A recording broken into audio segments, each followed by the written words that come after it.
আল উমুর আল মুতাআল্লাকা বাইনা জামিআল আম্বিয়া, এমন কিছু বিষয় যেগুলো সব নবীর সাথে ছিল।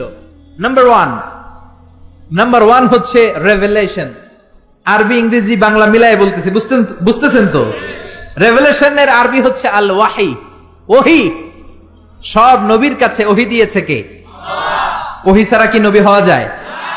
ওহির ইংরেজি হচ্ছে রেভেলেশন, সিক্রেট মেসেজ, গোপন বার্তা। যে দেয় সে জানে, আর যে পায় সে বুঝে, বাকিরা কেউ বুঝে।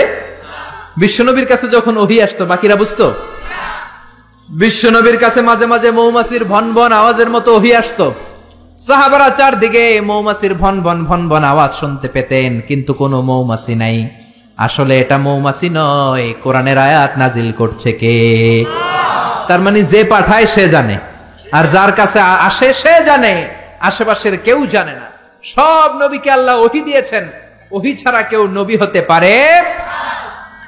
এজন্য আল্লাহ বলেন, ইন্না আওহাইনা ইলাইকা কামা আওহাইনা ইলা নূহিন ওয়ান নাবিয়িনা মিন বাদি। ও নবী, আমি আপনার কাছে ওহি দিয়েছি যেমনটি আমি ওহি দিয়েছি সাইয়েদনা নূহ আলাইহিস সালামের কাছে, যেমনটি আমি ওহি দিয়েছি সব নবীদের কাছে। ঠিক কি না? সবার কাছে ওহি দিয়েছে কে? ওহি ছাড়া নবী হতে পারে? ওহি হচ্ছে গোপন বার্তা। সব নবীর কাছে এই গোপন বার্তা আসতো।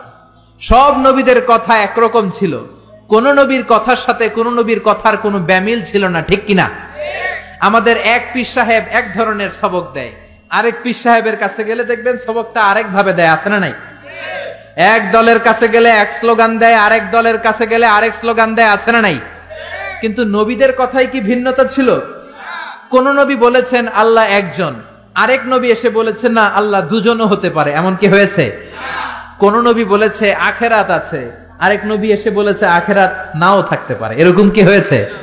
এদের কথায় কোনো বৈপরীত্য নাই, কারণ সব নবী মন গড়া কথা বলতেন না, তারা ওহীভিত্তিক কথা বলতেন। মন মস্তিষ্ক প্রসূত কথা তারা বলতেন না।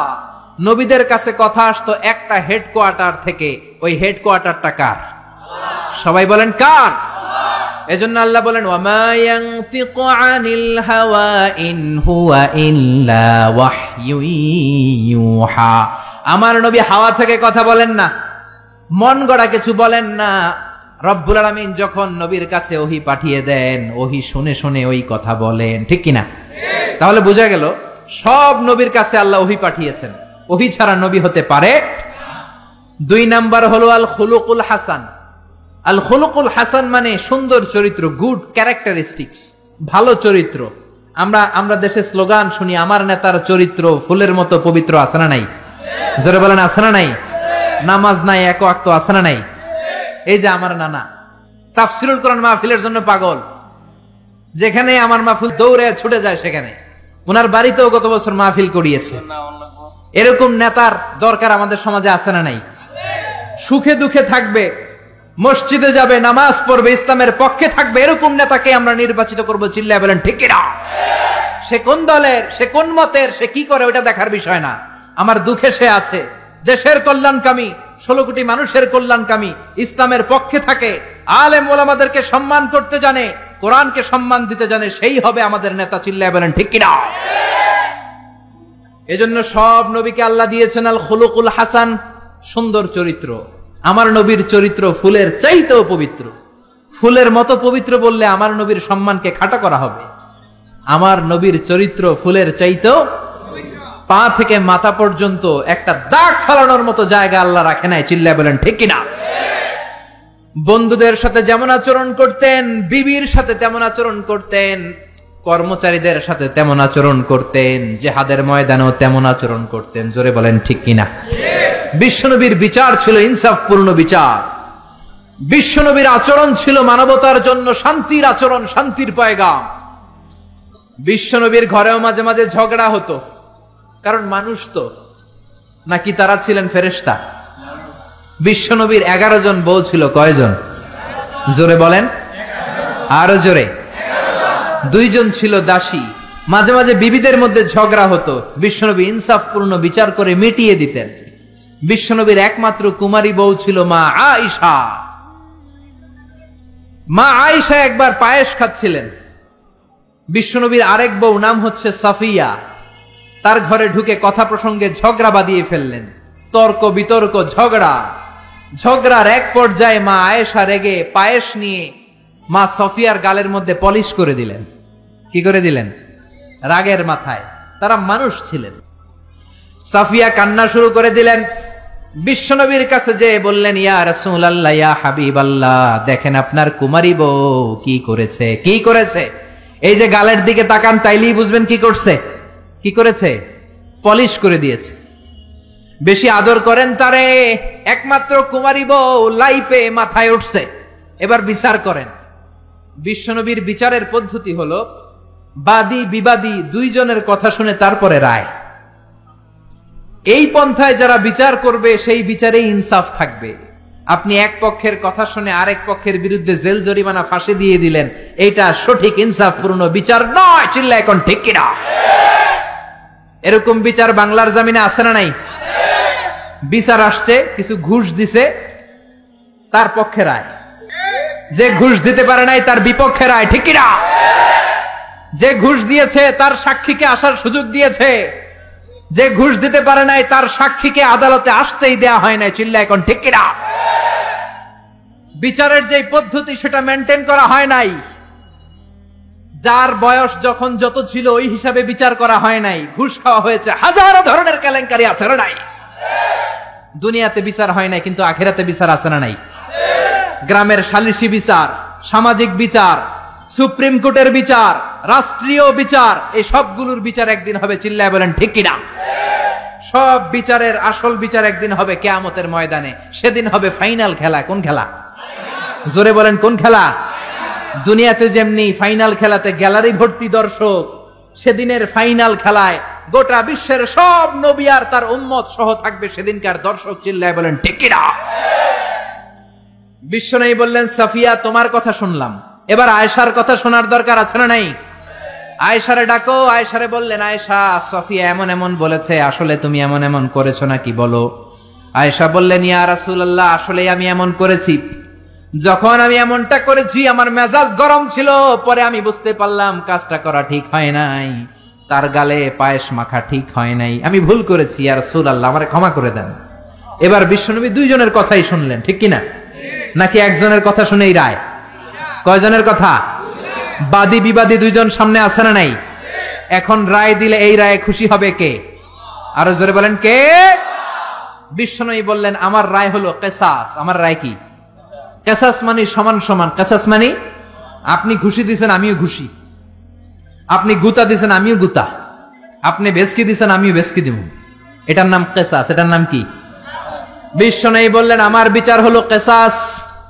ও আয়েশা, তুমি যেমনি সাফিয়ার গালের মধ্যে পায়েস দিয়ে পালিশ করেছো, সফিয়াও পায়েস নিয়ে আয়েশার গালের মধ্যে পলিশ করে দাও। সুবহানাল্লাহ, কি সুন্দর বিচার। সাফিয়াও পায়েস নিয়ে আয়েশার গালের মধ্যে পলিশ করে দিল। সফিয়াও হেসে দিল, আয়েশাও হেসে দিল, বিশ্বনবীও হেসে দিলেন। আরশের উপর থেকে খুশি হয়ে গেলেন কে? এজন্য সব নবীকে আল্লাহ দিয়েছে আল খুলুকুল হাসান, উত্তম চরিত্র। সকল নবীর চরিত্র ফুলের চাইতো।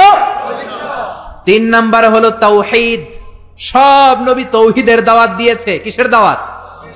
তৌহিদেরই মুর্শিদ আমার মুহাম্মাদের নাম বলো, মুহাম্মাদের নাম। আল্লাহর নাম জপলে বুঝতে পারি আল্লাহরই কালাম বলো, মুহাম্মাদের নাম। সুবহানাল্লাহ পড়েন। এজন্য রব্বুল আলামিন বলেন, সব নবীর একটা কমন দাওয়াত ছিল, সেটা হচ্ছে তাওহীদের দাওয়াত।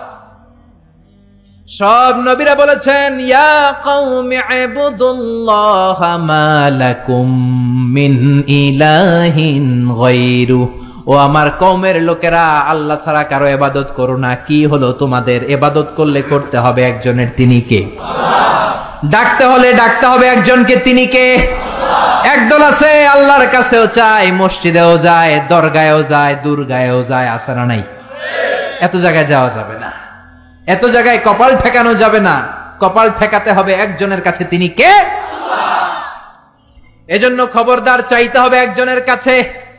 মাজারে যে চাওয়া যাবে না, মরা লাশের সামনে দাঁড়িয়ে চাওয়া যাবে না, চাইতে হবে আল্লাহর কাছে। কেউ যেটা পারে না সেটা পারে কে? কেউ যেটা দেয় না সেটা দেয় কে? কেউ যেটা বোঝে না সেটা বোঝে কে?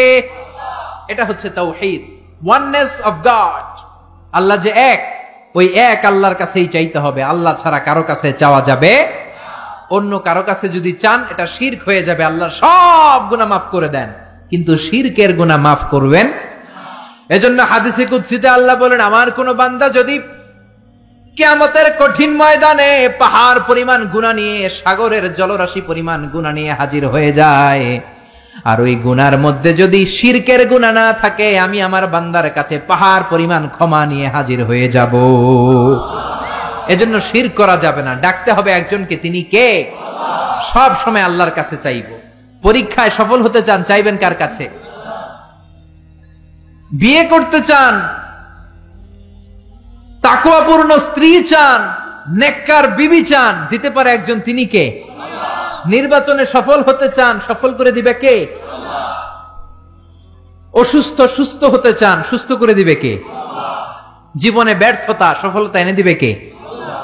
দরগায় যেয়ে চাইলে সফলতা আসবে? কবরের সামনে দাঁড়িয়ে চাইলে সফলতা আসবে? আল মাইয়িতু ফিল কবর কাল গরিকু ফিল বাহর। সাঁতার না জানা ব্যক্তি সাগরে পড়লে যে অসহায়, কবরে শুয়ে থাকা ব্যক্তি তার চেয়েও অসহায়। উনি আপনার কি করবে? করতে পারে একজন, তিনি কে? এটার নাম হলো তাওহীদ। এটার নাম কি? চিল্লায় বলেন, এটার নাম কি? আর তাওহীদে আমরা যারা বিশ্বাসী তাদেরকে বলে মুওয়াহিদুন। তাদেরকে কি বলে?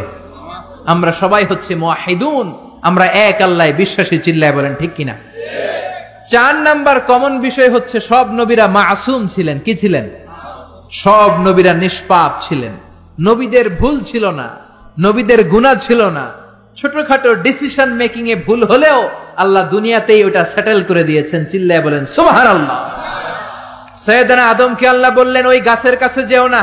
শয়তানের ধোকায় পড়ে গেলেন, আল্লাহ দুনিয়ায় পাঠিয়ে দিলেন। বছরের পর বছর কাঁদলেন, আর রব্বুল আলামিনের কাছে দোয়া করলেন। সবাই পড়েন, রব্বানা যালামনা আনফুসানা ওয়া ইল্লাম তাগফির লানা ওয়া তারহামনা লানাকুনান্না মিনাল খাসিরিন।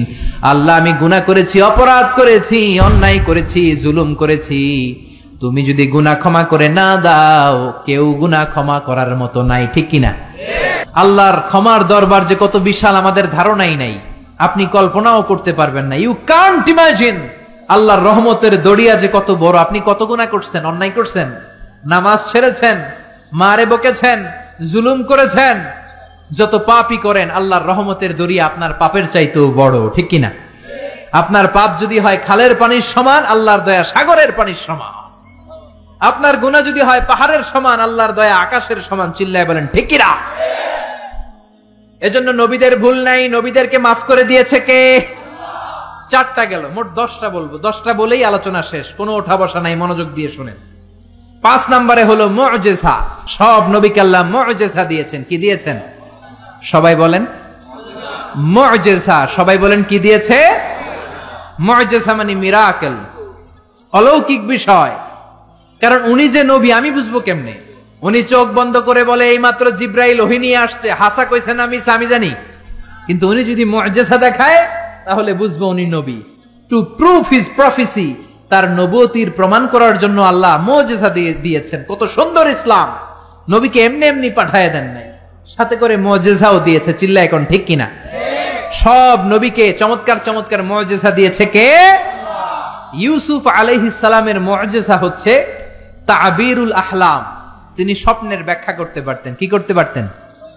সবাই বলেন। আমরা স্বপ্ন দেখি কি দেখি না? ঘুমাইলেই স্বপ্ন দেখি রাজা হয়েছি, বাদশা হয়েছি, বাংলাদেশের মন্ত্রী হয়েছি। ঠিক কিনা? উইটা দেখি এখনো টিনের ঘরেই শুইয়া রইছি। চিল্লা এখন ঠিক কিনা? আমরা এরকম স্বপ্ন দেখি, অদ্ভুত অদ্ভুত স্বপ্ন দেখি। অনেক ধরনের স্বপ্ন হয়, কিছু আছে আদগাসু আহলাম, এগুলোর কোনো মিনিং নাই, অর্থ নাই। কিন্তু কিছু কিছু স্বপ্ন আছে যেগুলোর কিছু মিনিং বা অর্থ আছে না নাই? কোন স্বপ্নের কি অর্থ শোনা মাত্রই সাইয়েদনা ইউসুফ বলে দিতে পারতেন, এক অক্ষর হেরফের হতো না। চিল্লা এখন সুবহানাল্লাহ। এটা হচ্ছে ইউসুফ নবীর মুজিজা। উনি যা বলতেন তাই হয়ে যেত। এজন্য স্বপ্ন দেখলেই ইচ্ছা মতো কারো কাছে বলবেন না, ইচ্ছা মতো কারো কাছে বলবেন না। স্বপ্ন আলেমের কাছে বলবেন অথবা শুভাকাঙ্ক্ষীর কাছে বলবেন। বিশ্বনবী বলেছেন, লা তাকুসুর রুইয়া ইল্লা আলা আলিমিন আও নাসিহ। তোমার শুভাকাঙ্ক্ষী কিংবা জবরদস্ত কোন বড় আলেমের কাছে ছাড়া স্বপ্নের কথা বলা যাবে না। কারণ ফাইন্নার রুইয়া তাকাউ আলা মা তুআব্বার। স্বপ্নের ব্যাখ্যা যেমন করা হয় ঠিক তেমনই হয়ে যায়। জোরে কোন ঠিক কিনা? মুহাম্মদ ইবনে সিরিন, ওনার সময়ে উনি সবচেয়ে বেশি ভালো স্বপ্নের ব্যাখ্যা করতে জানতেন। ওনার সময়ে এসে একজন লোক বলল, আমি একটা স্বপ্ন দেখেছি আমার ছেলেকে নিয়ে। কি স্বপ্ন? কয় আমার ছেলের পেট এত বড় হয়ে গেছে, মোটা পেট। ওই সময় এক মূর্খের কাছে আরেকজন যে বলল, আমিও রাতে এক স্বপ্ন দেখেছি। কি দেখেছো? আমার ছেলের পেট এত বড় হয়েছে। ওই মূর্খ বলে, সর্বনাশ, তোমার ছেলের পেট এত বড় হয়েছে? আরে তোর ছেলে তো কিছুদিন পরে মারা যাবে। ঠিকই তার ছেলে কিছুদিন পর মারা গিয়েছে। আর মুহাম্মদ ইবনে সিরিন সবচেয়ে বড় স্বপ্নের ব্যাখ্যাকারী, উনি বলেছেন তোমার ছেলে আল্লাহর ফজলে এই জামানার সবচেয়ে বড় আলেম হয়ে যাবে। ঠিকই তার ছেলে বড় আলেম হয়েছে। এজন্য স্বপ্ন দেখে উল্টাপাল্টা কারো কাছে যাবেন না, আলেমদের কাছে যাবেন। আলেমদের কাছে যাবেন। নবীদের মধ্যে সবচাইতে ভালো স্বপ্নের ব্যাখ্যা করতে পারতেন ইউসুফ আলাইহিস সালাম। জোরে কোন সুবহানাল্লাহ। এটা হচ্ছে ইউসুফ নবীর মুজিজা। এইভাবে সাইয়েদনা ইসমাঈল আলাইহিস সালামেরও মুজিজা আছে না নাই? ইসমাঈল নবীর নাম শুনছেন তো? বাবার নাম কি? ইসমাঈল নবীর টাইটেল হচ্ছে জাবিহুল্লাহ। কি নাম? কি নাম? ছেলেদের নাম রাখবেন এগুলো। ইসমাঈল জাবিহুল্লাহ, কে তো চমৎকার নাম। তাকে জবাই করতে যে বাপ বেটা এমন ইমানের পরীক্ষা দিয়েছে, ছেলে বাবা দুইজনেই গোল্ডেন এ প্লাস। আকাশ থেকে ওই যে হাবিল আর কাবিল কুরবানি করেছিল, ওই দুম্বাটাকে পাঠিয়ে ইসমাইলের জীবন রক্ষা করেছে কে? এই ইসমাইল নবীর জীবনের একটা মুজিজা আছে। ওই মুজিজাটা হচ্ছে ওনার পায়ের ধাক্কায় আল্লাহ জমজমের কুয়া সৃষ্টি করে দিয়েছেন। কোন সুবহানাল্লাহ। ওনার মা বিবি হাজেরা, আরবিতে হচ্ছে হাজার, ডানে যায় সাফা পাহাড়ে পানি নাই, বাম দিকে যায় পানি নাই, আবার যায় 7 বার দৌড়ালেন, পানি নাই। মা হাজেরার দৌড়া দৌড়িটা রব্বুল আলামিনের কাছে এত পছন্দ হয়েছে, কিয়ামত পর্যন্ত সব হাজীদের জন্য সাফা মারওয়ার মাঝখানে দৌড়া দৌড়িটাকে ওয়াজিব করে দিয়েছে কে? এই যে জমজমের পানি, দুই দিকে দৌড়ালেন মা হাজেরা, মরুভূমির তপ্ত বালু, কোনো পানি নাই। এসে দেখে ইসমাইল কাঁদতেছে আর তার কান্নার পায়ের ধাক্কায় জমিন থেকে ফুরফুর ফুরফুর করে পানি বেরোচ্ছে। সুবহানাল্লাহ। উনি আরবি ভাষা জানতেন না, উনি ছিলেন সুরিয়ানি ভাষার মানুষ। কোন ভাষার? সুরিয়ানি। সুরিয়ানি ভাষায় পানি যদি মরুভূমির বালির সাথে মিশে যায় তো পানি তো পাওয়া যাবে না, পানি খেতে হবে না। এজন্য উনি বালি দিয়ে বাদ দিলেন। কি দিলেন? বাদ দিচ্ছিলেন। আর সুরিয়ানি ভাষায় বলতেছিলেন ঝাম ঝাম। ঝাম মানে হচ্ছে কেফ কেফ, থাম থাম, পানি চলে যাস না, পানি তুই থাম। ওনার মুখের এই দুইটা শব্দ ঝাম ঝাম আল্লাহর কাছে এত ভালো লেগেছে, কিয়ামত পর্যন্ত এই কুয়ার নাম আল্লাহ ঝামঝামের কুয়া বানিয়ে দিয়েছেন। কোন সুবহানাল্লাহ। ইসমাইলের পায়ের ধাক্কায় জমজমের কুয়া, হাজার হাজার লক্ষ লক্ষ মানুষ জমজমের কুয়ার পানি খায়, কিন্তু পানির কমতি পড়ে। প্রতিদিন 2 লক্ষ উমরার ভিসা গোটা ওয়ার্ল্ডে সৌদি সরকার এম্বাসিগুলোতে ইস্যু করে। 2 লক্ষ মানুষ পানি নিয়ে যায়।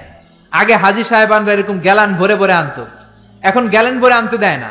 এখন যেই এয়ারপোর্ট থেকে ফ্লাই করে আপনি আপনার দেশে চলে যাবেন, ওই এয়ারপোর্টে সুন্দর একটা প্রজেক্ট আছে, জমজম প্রজেক্ট। 5 লিটার জমজমের পানি 9 রিয়াল দাম রাখে। এটা দিয়েও সৌদি আরবের অনেক ব্যবসা। তুই সৌদির ব্যবসার কথা বলতে গেলে অনেক ব্যবসা আছে। 9 রিয়াল করে তারা রাখে। প্রতিদিন 2 লক্ষ উমরাকারী জমজমের পানি 5 লিটার করে নিয়ে যায়। 2016 সালে সৌদি আরবের ধর্ম মন্ত্রণালয়ের রিপোর্ট অনুযায়ী 16 সালে হজ করতে এসেছিল 19 লাখ হাজি।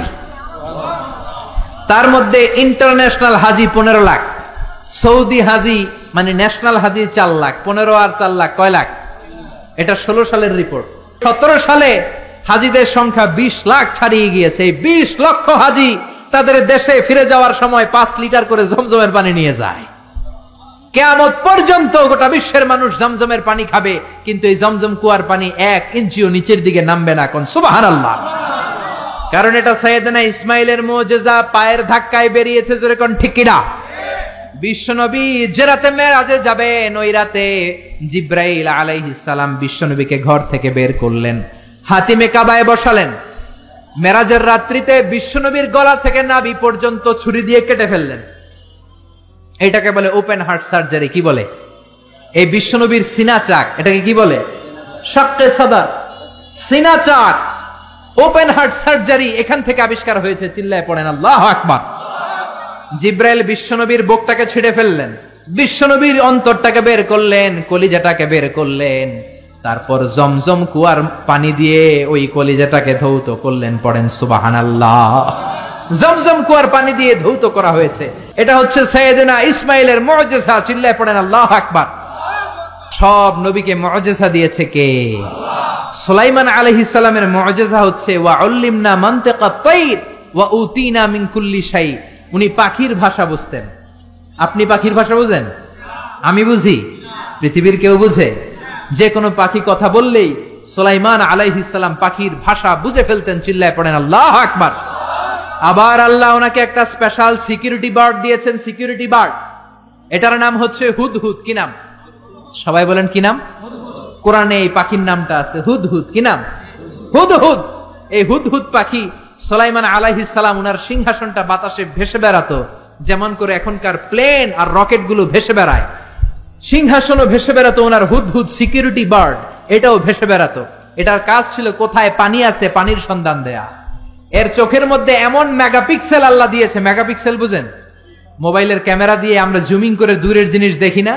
ওর চোখে আল্লাহ, হুদহুদ পাখির চোখে এমন মেগাপিক্সেল দিয়েছে, 5000 4000 ফিট উপর থেকেও জমিনের দিকে তাকালে জমিনের কত শত ফিট নিচে পানি পাওয়া যাবে, উপর থেকেই এটা ধরে ফেলতো। কোন সুবহানাল্লাহ। এটা ছিল সুলাইমান আলাইহিস সালামের মুআজিজা। এরকম সব নবীকে মুআজিজা দিয়েছে কে? এরপরে সব নবীরা ছিল বাশার, মানুষ ছিল। কি ছিল? ইন্নামা আনা বাশারুম মিসলুকুম, আমি তোমাদের মতোই মানুষ। বিশ্বনবী বলেন আমি তোমাদের মতোই মানুষ, পার্থক্য হলো ইউহা ইলাইয়া, আমার কাছে ওহী পাঠায় কে? নবীরা কি মানুষ ছিল না জিন ছিল? সবাই বলবেন মানুষ না জিন? মানুষ না ফেরেশতা? নবীরা অসুস্থ হতেন, নবীরা ব্যথা পেতেন, নবীরা বিপদে পড়তেন, নবীরা জন্মগ্রহণ করতেন দু একজন নবী ছাড়া। আদম আলাইহিস সালামের মাও নাই, বাবাও নাই। ঈসা আলাইহিস সালাম মা আছে, বাবা নাই। বাকি সব নবী মায়ের পেট থেকে এসেছেন। চিল্লায় এখন ঠিক কিনা? তারা আহত হলে টকটকে রক্ত বেরোতো, ওনাদের ক্ষুধা লাগতো, ওনারা বাজারে যেতেন, বিয়ে করতেন, সন্তান হতো, এন্তেকালও করতেন। চিল্লায় বলেন ঠিক কিনা? এরপরে সব নবীরা পুরুষ ছিলেন। কি ছিল? নারী নবী ছিল? কেউ জানলে আমারে বলেন, আমি জানি না। নারী কোন নবী ছিল? হিজরা কোন নবী ছিল? সব নবী ছিল পুরুষ। কি ছিল? এই প্রত্যেকটার দলিল আছে, বলতে গেলে লম্বা সময় লাগবে। সর্বশেষ সব নবীরা আহইয়াউন ফি কুবুরিহিম ইউসাল্লুন, সব নবীরা তাদের কবরে জীবিত, সালাম দিলে সালাম শুনে। চিল্লা এখন ঠিক কিনা? নবীদের লাশ পচেও না, গলেও না।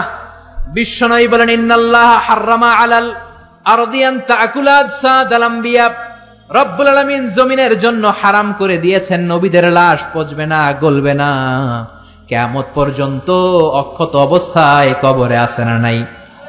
9 নাম্বার রাইল গানাম, সব নবীরা পৃথিবীতে রাখাল ছিল। কি ছিল? জোরে বলেন, চিল্লায় বলেন। সাহাবীরা বললেন ইয়া রাসূলুল্লাহ এটা কি বললেন? বিশ্বনবী বললেন হ্যাঁ, বুখারীর বর্ণনা মা মিন নাবিয়্যিন ইল্লা রাআল গানাম, এই দুনিয়ায় যত নবী ছিল সব নবীরাই রাখালগিরি করেছে। সাহাবারা বললেন আপনিও করছেন নাকি? বিশ্বনবী বললেন হ্যাঁ হ্যাঁ, মক্কার জমিনে কুরাইশদের ছাগল পেলে পেলে আমি টাকা কামাই করেছি। সুবহানাল্লাহ। আপনি যত বড় নবীর ইতিহাস পড়েন না কেন, সব নবীকে রাখাল হিসেবে পৃথিবীতে পাঠিয়েছে কে? কারণ রাখাল বড় কঠিন একটা চাকরি, এই ডিউটিটা বড় কঠিন। ছাগল যারা পালছেন তারা জানেন। ছাগল পালছেন না? যেহেতু আশেপাশে গ্রাম আছে, আমিও ছাগল পেলেছি, তবে কুরবানির আগে 10-15 দিন যত সময় পেয়েছি ছোটবেলা ছাগল পেলেছি। ছাগলের রশি ধরে ডানে টান দিলে এটা বায়ে যায়, আছে না নাই? ছাগল পৃথিবীর টেরা প্রাণী। সারা সপ্তাহ আপনি ব্যস্ত, সময় পান না।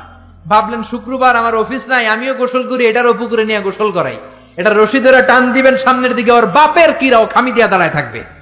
আপনি যত টানেন গায়ের জোর দিয়ে ওইটা সামনের দিকে যাবে না, যাবে পিছনে। জোরে কোন ঠিক কিনা? এজন্য আল্লাহ বুঝাতে চাইলেন আগে ছাগল পালো, আগে ছাগলগুলারে ভালো করো, কিছুদিন পরে ছাগলের রাখালি যদি করতে পারো, কিছুদিন পরে মানুষের রাখালগিরি করতে পারবা, ঠিক কিনা? কারণ মানুষের মধ্যেও কিছু টেরা প্রাণী আছে না নাই? টেরা মানুষ, ভালোটা বোঝে না, খালি মন্দটা, ডাইনে যাইতে চায় না, খালি বায়ে যাইতে চায়, আছে না নাই? এজন্য আল্লাহ বললেন ছাগল পালো। ছাগল পাললে আপনার মনটাকে নরম করে দিবে কে?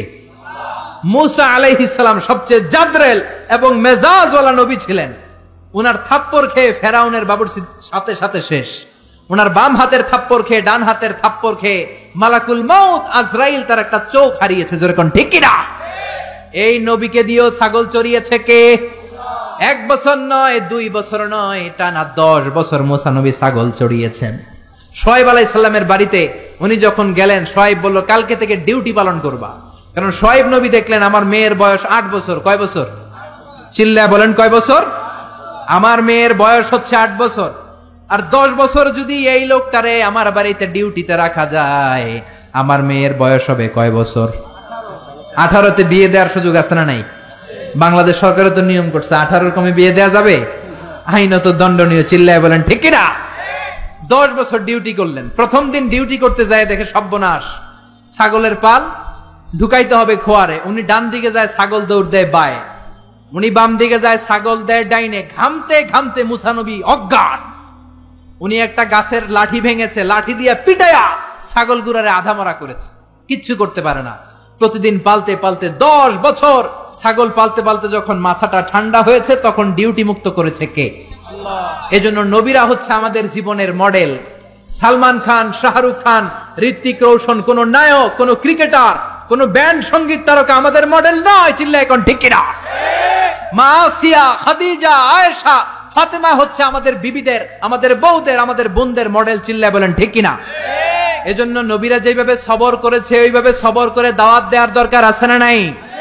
নবীদের পথে যদি থাকতে চাও, কেউ তোমারে ফুলের মালা গলায় দিবে না, তোমারে জেলে ঢুকাবে। চিল্লা এখন ঠিক কিনা? বিপদ আসবে, হুমকি আসবে, ধমকি আসবে, কিন্তু বিপদকে ভয় পাওয়া যাবে। নবীদের পথে আমরা থাকতে চাই। রাজি আছেন তো?